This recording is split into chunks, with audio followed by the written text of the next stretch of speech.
la suite des 8 pièges que Shaitan utilise pour t'égarer. Le troisième piège, si Shaitan n'arrive pas à te faire commettre un péché majeur, alors il va te murmurer des choses pour te faire commettre des péchés mineurs. Et il va te faire justifier cela. Jusqu'à que tu vas commencer à te dire toi-même, mais moi je fais aucun péché majeur. Et Allah a dit que tant que je fais mes obligations correctement, alors mes péchés mineurs seront effacés. Donc c'est bon, je peux vivre tranquillement. Je suis sauvé, le paradis, il est garanti pour moi. Tant que je ne fais pas de péché majeur, je peux vivre tranquillement car Allah est pardonneur. Mais ça, c'est des waswas, c'est le shaitan qui te fait penser comme ça. C'est un piège de shaitan. Parce que shaitan, il va te désensibiliser à travers les péchés mineurs pour qu'au bout d'un moment tu ne ressentes plus de regrets, plus de remords, plus de culpabilité lorsque tu fais des péchés mineurs. Et c'est ça au final qui va te mener à un péché majeur. Le quatrième piège, si Shaitan n'arrive pas à te faire penser comme ça, il n'a pas réussi à t'avoir avec le shirk, ni avec les péchés majeurs, ni avec les péchés mineurs, eh bien il va t'occuper avec des choses halal.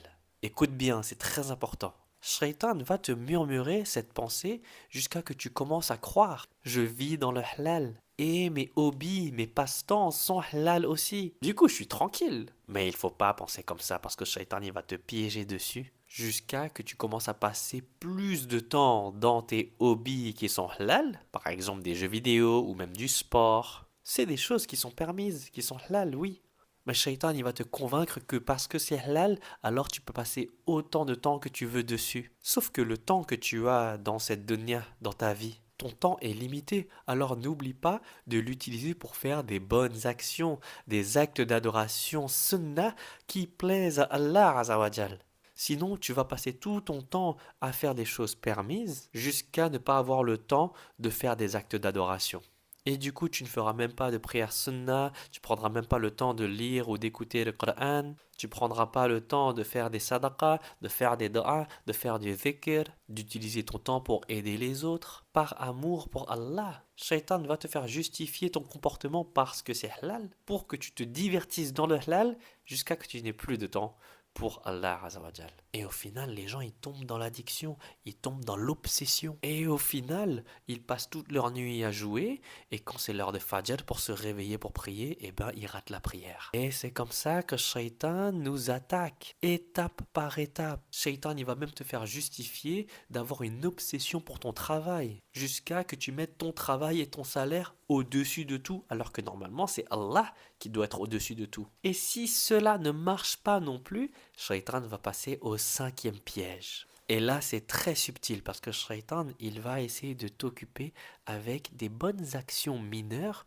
jusqu'à que tu rates tes bonnes actions majeures, tes obligations même. Par exemple, tu vas te dire, oh, ce soir, je veux prier tahajjud.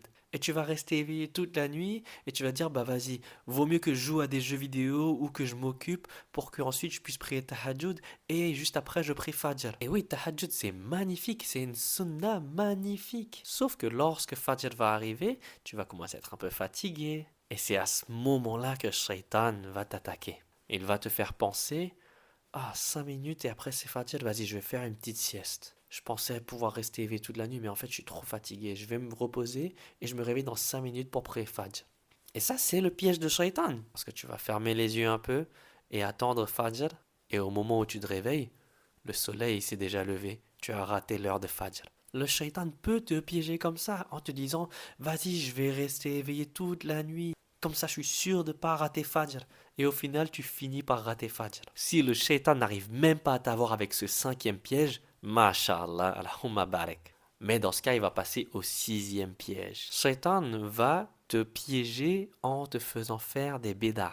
Il va te faire avoir la pensée de je vais trouver ma propre manière d'adorer Allah. Jusqu'à que tu vas te justifier en disant oui, oui, je sais que le Coran et la Sunna, c'est la meilleure des choses à suivre. Mais moi, je vais adorer Allah d'une manière différente. D'une manière qui me plaît.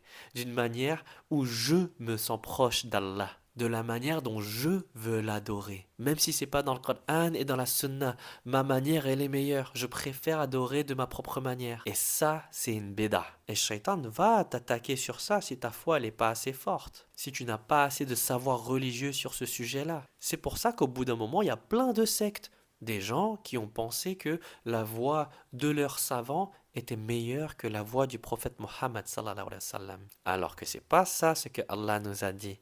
Allah nous a dit de suivre le messager qu'il nous a envoyé sallallahu alayhi wa sallam. L'islam, c'est le Coran et la Sunna. Et on ne doit jamais se croire meilleur que le prophète sallallahu alayhi wa sallam. La manière dont il adorait Allah, c'est la meilleure des manières et c'est la seule vraie voie à suivre. Parce que c'est Allah qui nous l'a dit. Allah nous l'a envoyé pour qu'il nous guide. Tout ça par la permission d'Allah, pour qu'il nous montre le chemin pour adorer Allah correctement, d'une manière que Allah agrée. Donc si un imam te dit, vas-y, on va faire un troisième Eid, on va faire un deuxième Ramadan, non, ça c'est des bid'ah. On ne change pas la religion d'Allah Azawajal. On l'adore pas à notre manière, on l'adore en fonction du Coran et de la Sunna.